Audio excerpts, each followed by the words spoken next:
তারপর রক্ত হওয়া শেষ করার পর এই তাজা তাজা কল্লাগুলাকে এই বড় রাক্ষস এক এক করে টান দিয়ে ছিঁড়ে ফেলতেছিল। এইভাবে এক এক করে পাঁচটা মানুষের তাজা তাজা কল্লাকে টান দিয়ে দুই ভাগ করে ফালাই দিয়ে ভিতর থেকে এই মানুষের মস্তক গুলাকে গাম গুম করে চুষে চুষে ওরা খাইতেছিল।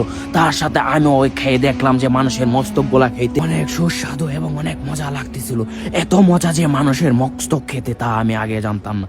ব্লগ পার্ট 7 আর সবাইকে জানাই ঈদ মোবারক। আজকে রোজার শেষ দিন, 30 তারাবি শেষ করে চলে গেলাম চাঁদ রাতে এক নির্বিহীন জঙ্গলে।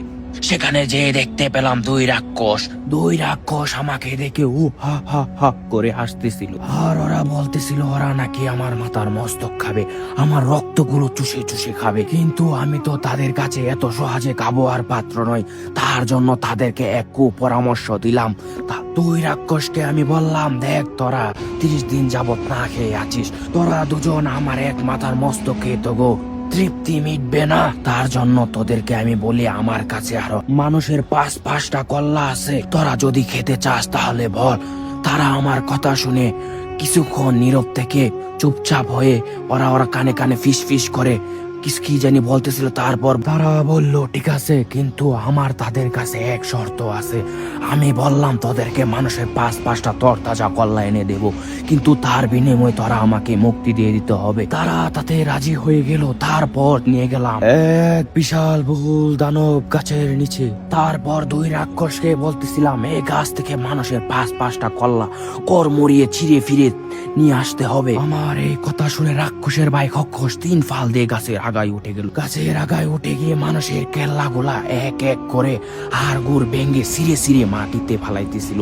এইভাবে এক এক করে মানুষের দেহ থেকে পাঁচটা কল্লা ছিঁড়ে নিয়ে আসলো। এই মানুষের তাজা কল্লা গুলো খাওয়ার জন্য চলে গেল তাদের রাস্তা নাই। তারপর এই কল্লা গুলা থেকে রক্ত খাওয়ার জন্য রক্ত নালী বের করতেছিল। তারপর রাক্ষসের ভাই খক্ষস মানুষের কল্লা গুলা থেকে রক্ত গুলা চুষে চুষে খাইতেছিল আর তৃষ্ণা মিটাইতেছিল। এর পাশে আমাকেও বললো যে তুইও খা। তো এই বড় রাক্ষসের রক্ত খাওয়া দেখে আমারও রূপ লেগে গেছিল। আমিও তাদের সাথে মিলে মানুষের রক্ত খেতে লাগলাম আর তাদের সাথে মিলে চাঁদ রাতটাকে উপভোগ করতে লাগলাম।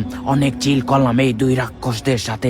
তারপর রক্ত খাওয়া শেষ করার পর এই তাজা তাজা কল্লা গুলাকে এই বড় রাক্ষস এক এক করে টান দিয়ে ছিঁড়ে ফেলতেছিল। এইভাবে এক এক করে পাঁচটা মানুষের তাজা তাজা কল্লাকে টান দিয়ে দুই ভাগ করে ফালাই দিয়ে ভিতর থেকে এই মানুষের মস্তক গুলাকে গাম গুম করে চুষে চুষে ওরা খাইতেছিল।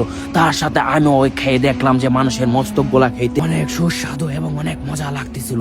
এত মজা যে মানুষের মস্তক খেতে তা আমি আগে জানতাম না। তারপরে এই দুই রাক্ষসের সাথে আমার ভালো সুসম্পর্ক।